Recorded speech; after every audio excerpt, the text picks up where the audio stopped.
आम्रपाली सभा में थी, लेकिन वहाँ उपस्थित वैशाली के आम पुरुष उसे घूर घूर कर देख रहे थे, जैसे कि उन्होंने पहली बार किसी स्त्री को देखा हो। उनको अपनी तरफ ऐसे देखते हुए आम्रपाली असहज हो गई थी। उसे वहाँ पर एक एक पल काटना भारी पड़ रहा था। वैशाली के राजा ने जब उससे पूछा कि क्या वो वैशाली के पुरुषों के साथ होली खेलना चाहती है, तो आम्रपाली ने बिना कुछ सोचे समझे एक बार में ही मना कर दिया और कहा, हम कभी भी वैशाली के पुरुषों के साथ होली नहीं खेल सकते, कभी भी नहीं। आम्रपाली की आवाज में उन पुरुषों के लिए घृणा झलक रही थी। आम्रपाली का निर्णय सुन वहाँ उपस्थित सभी पुरुष पहले तो हैरान हुए, लेकिन फिर उनकी हैरानी गुस्से में बदलने लगी। वहाँ उपस्थित उन पुरुषों के प्रमुख ने खड़े होकर कहा, आप हमें मना नहीं कर सकती हैं आम्रपाली जी। उसके ये कहते ही आम्रपाली की आंखों में क्रोध आ गया। उसने अपनी आवाज में मजबूती लाते हुए कहा, क्या आप हमें बताएंगे कि हम क्यों मना नहीं कर सकते? क्योंकि आप एक नगरवधू हैं और आपको कोई हक नहीं बनता कि हम पुरुषों को आप मना करें। उस आदमी ने भी अपनी आवाज में दम भरते हुए कहा। अब आम्रपाली अपने स्थान से खड़ी हुई और आगे आते हुए कहती है, भूलिए मत, नगरवधू भी एक इंसान है और उसकी भी कुछ इच्छाएं हैं। और क्यों मना नहीं कर सकती नगरवधू? क्या उसे अपने मन से जीवन जीने का कोई अधिकार नहीं? इस पूरे भारतवर्ष में एकमात्र वैशाली स्वतंत्र धरती है और हमें भी स्वतंत्रता से जीने का अधिकार है। इसलिए साफ साफ अक्षरों में हम कह रहे हैं कि हमें आप लोगों के साथ रंग नहीं खेलना, मतलब नहीं खेलना। आप हमें इस तरह मना नहीं कर सकते हैं आम्रपाली जी, हमें ये स्वीकार नहीं है। दूसरे आदमी ने खड़े होकर कहा। आम्रपाली ने उसकी तरफ देखा और कहा, यदि आपको हमारा ना कहना स्वीकार नहीं है तो हमें आपके साथ होली खेलना भी स्वीकार नहीं है। जहाँ एक स्त्री को विलासिता का साधन समझा जाता हो, वहाँ के पुरुषों के साथ होली खेलना तो दूर, हम बात करना भी पसंद नहीं करते। जाइए, जाकर अपनी वधू के साथ होली खेलिए, ना कि हमारे साथ। तभी वहाँ बैठा तीसरा पुरुष खड़े होते हुए कहता है, आप चाहती क्या है? यदि आपको कुछ चाहिए तो बताइए, आपको जितना उपहार चाहिए हम देने के लिए तैयार हैं। उसकी इस बात से आम्रपाली का क्रोध और बढ़ गया। उसने कहा, आप लोगों से उम्मीद ही क्या कर सकते हैं हम? आप एक स्त्री को बस उपहार और धन में ही तो तौल सकते हैं, लेकिन हम ऐसा कभी नहीं होने देंगे। शायद आप लोगों को हमारा निर्णय पता चल चुका है। अब हम आप सभी से विनती करते हैं कि हमारा और महाराज का समय बर्बाद ना करें। इतना कहकर आम्रपाली सरना को अपने साथ वहाँ से लेकर चली गई। उसके साथ चलते हुए सरना ने कहा, हमें आपका जवाब सुनकर प्रसन्नता हुई देवी। यदि भानु प्रताप जी यहाँ होते तो वो तो और भी ज्यादा खुश होते। भानु प्रताप जी, इन सब में वो कहाँ से आ गए? चलते चलते आम्रपाली ने कहा। तो सरना ने उसे छेड़ते हुए कहा, क्या बात है, अब इतनी भी अनजान मत बनिए देवी, हमें सब पता चल चुका है कि आप दोनों के बीच क्या क्या चल रहा है। आम्रपाली को कुछ समझ नहीं आया। वो वहीं रास्ते में रुक गई और सरना की तरफ मुड़ते हुए कहती है, ये क्या कह रही हो तुम सरना, क्या चल रहा है? तो सरना ने कहा, अच्छा ये सब छोड़िए, पहले हमें ये बताइए, यदि यहाँ पर भानु प्रताप जी होते तो उनका निर्णय क्या होता? वो दोनों फिर से चलने लगे। सरना का सवाल सुन आम्रपाली भानु प्रताप को याद करते हुए कहती है, यदि भानु प्रताप जी यहाँ होते तो उन पुरुषों को हमारे ना कहने से पहले ही उन्हें ना कह देते, और तो और वो हमें कभी भी उन पुरुषों के सामने खड़े ही नहीं होने देते। ऐसा कहते हुए आम्रपाली की आंखों में एक बार फिर चमक सी आ गई। सरना आम्रपाली के चेहरे को देखकर हल्का हल्का मुस्कुरा रही थी। उसने कहा, और वो क्यों करते हैं ऐसा? क्योंकि उन्हें पसंद नहीं कि कोई हमें नगरवधू कहे। आम्रपाली ने भी पूरे विश्वास के साथ जवाब दिया, लेकिन जब उसने सरना के चेहरे पर उसके भाव देखे तो चिढ़ते हुए कहा, सरना आखिर तुम्हारे मन में चल क्या रहा है? सरना हंस पड़ी और कहती है, हमारे मन में नहीं, आपके मन में क्या चल रहा है? भानु प्रताप जी आपके लिए अपने प्राण तक संकट में डाल सकते हैं। आपके लिए वैशाली के राजा तक से लड़ने के लिए तैयार हो जाते हैं।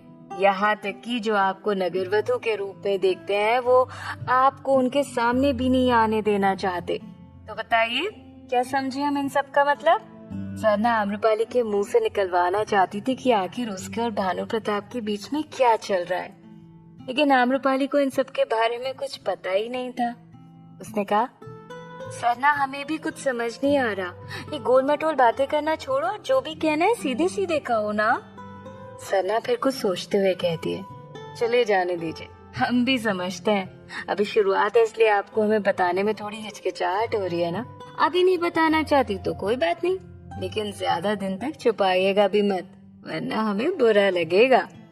आम्रपाली के अभी भी कुछ समझ नहीं आ रहा था, इसलिए उसने सरना की इन बातों को विराम देने के लिए कहा, ठीक है, जो भी होगा हम तुम्हें बताएंगे, लेकिन फिलहाल होलिका दहन का वक्त हो रहा है, चलकर तैयारियां करते हैं, ठीक है। इसके बाद वो दोनों महल के अंदर आ गए। आम्रपाली अपने कक्ष में आकर होलिका दहन के लिए तैयार होने लगी। वो जब अपने कक्ष में आई तो होलिका दहन के लिए जो कपड़े उसने सिलवाए थे वो उसे कहीं भी नहीं मिल रहे थे। उसने दासियों को बुलवाया और कहा, होलिका दहन के लिए हमने नीले रंग के वस्त्र सिलवाए थे, लेकिन वो यहाँ पर नहीं है। क्या आप लोगों को पता है कि वो वस्त्र कहाँ है? दासियों को इस बारे में कुछ भी नहीं पता था, लेकिन आम्रपाली चिंतित हो रही थी। उसने जब ध्यान दिया तो उस वस्त्र के साथ पहने जाने वाले आभूषण भी वहाँ पर नहीं थे। उसने अपने संदूक का सारा सामान और बाकी के आभूषण बाहर निकाल कर रख दिए और हैरान होते हुए कहा, ऐसा कैसे हो सकता है? हमारे कुछ वस्त्रों के साथ साथ कुछ आभूषण भी यहाँ पर नहीं है। सारी दासियां ये सब कुछ देख रही थी।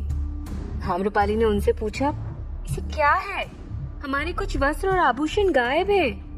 आम्रपाली को भी इस बारे में कुछ नहीं पता था कि जिन आभूषणों और वस्त्रों को वो ढूंढ रही थी उसे सुभद्रा ने अपने पास रख लिया था, और इन सब से अनजान सुभद्रा अपने कक्ष में होलिका दहन के लिए तैयार हो रही थी।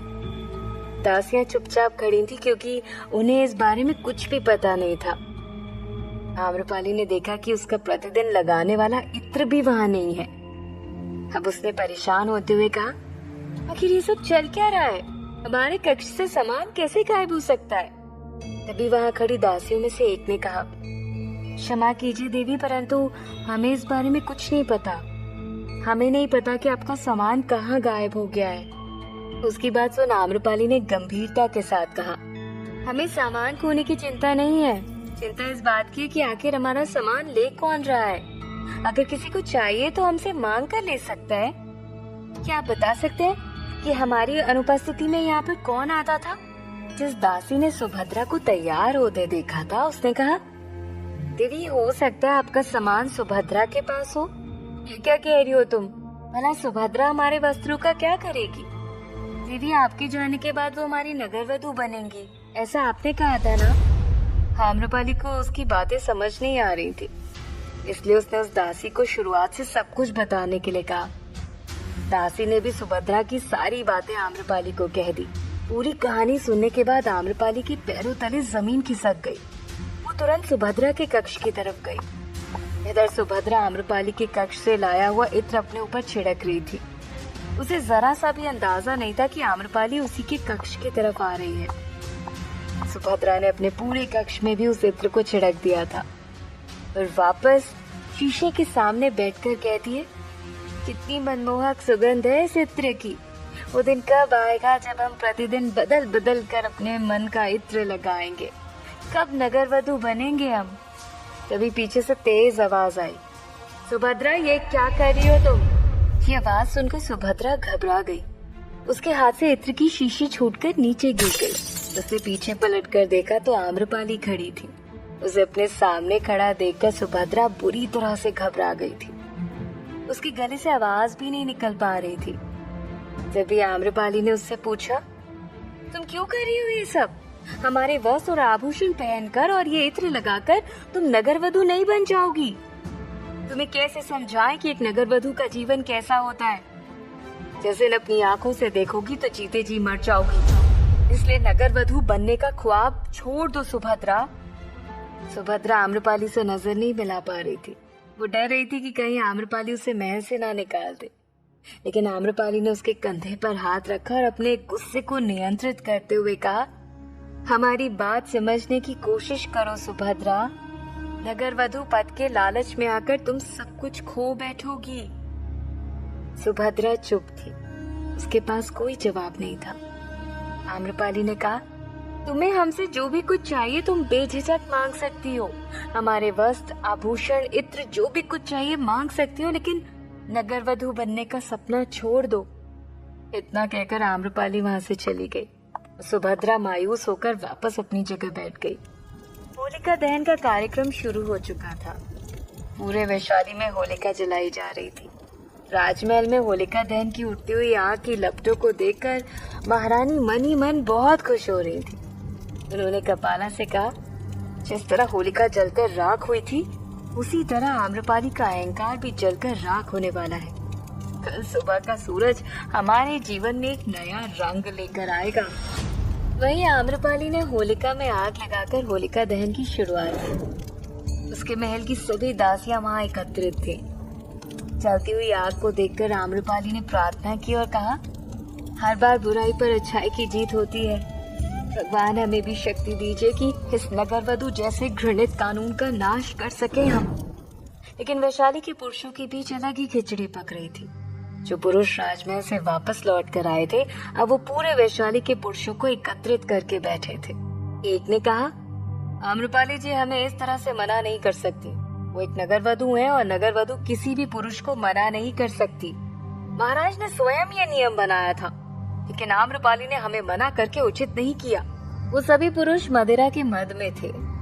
तभी दूसरे ने कहा, हमने उसे सराखों पर बिठाने की कोशिश की, उसके नाम के जयकारे लगाए, लेकिन उसकी इतनी हिम्मत हो गई कि वो हमें रोके। इतनी सारी नगरवधु आ चुकी है, लेकिन किसी की हिम्मत नहीं हुई कि हमें मना कर सके। हमसे अब और बर्दाश्त नहीं होता मुखिया जी। अगले ही पल उसका पक्ष लेते हुए एक दूसरे आदमी ने कहा, तुम उचित कह रहे हो मित्र। स्त्रियां हमेशा से पुरुषों की बात मानते हुए आई हैं और हमेशा सर झुकाकर बात मानती भी रहेंगी। तभी उनके बीच बैठा एक आदमी कहता है, कल हमारी वधु को आम्रपाली महल होली खेलने के लिए बुला रही है। अगर मैं उसे वहाँ भेजूंगा तो वो भी आम्रपाली को देखकर ना बोलना सीख जाए। ये सब मैं तो उसे नहीं भेजूंगा। उसकी बात सुनकर कुछ और आदमियों ने भी कहा कि उनके घरों की औरतों को भी आम्रपाली ने महल में होली खेलने के लिए बुलाया है। सभी ने अपनी पत्नियों को ना भेजने का निर्णय लेते हुए कहा, हमें मना करके वो हमारी औरतों को अपने महल में बुला रही है। हम भी देखते हैं कल कौन उसके महल जाता है। अगले दिन सुबह से ही वैशाली में रंग उड़ने लगे थे। आम्रपाली के महल में भी सरना ने बड़ी बड़े थाल में रंग रखवाकर पूरे महल को सजवा दिया था। इंतजार था तो वैशाली की स्त्रियों के आने का। आम्रपाली भी पूरी तैयारी कर चुकी थी। उसने मंदिर में पूजा की और भगवान को रंग चढ़ाकर उनसे प्रार्थना करते हुए कहा, हे भगवान, आज की सुबह हम वैशाली की स्त्रियों में एक नया रंग भरने जा रहे हैं। हम उनके मन में नगरवधु जैसी प्रथा का लोभ मिटा सकें और नगरवधु के लिए उनका नजरिया बदल सके। इसके लिए हमें शक्ति दीजिए भगवान। तभी भागते हुए एक दासी आम्रपाली के पास आई और कहती है, देवी जल्दी चलिए। उसे परेशान देखकर आम्रपाली तुरंत पूजा से उठ गई और कहती है, क्या हुआ? उसने कहा, वो सुभद्रा, उसकी तबीयत ठीक नहीं है।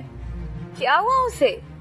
ऐसा कहते हुए आम्रपाली भी उसके कक्ष की तरफ भागी। इधर राजमहल में महारानी ने सबसे पहले महाराज को और उसके बाद युवराज स्वर्णसेन को रंग लगाया, लेकिन उनका पूरा ध्यान आम्रपाली की तरफ था। उन्होंने कपाला से कहा, कपाला, एक थाल में रंग लेकर आओ, चलकर देखते हैं आज आम्रपाली की होली कैसी है। महारानी को पूरा विश्वास था कि आज आम्रपाली अपने बिस्तर से उठ भी नहीं पाई होगी।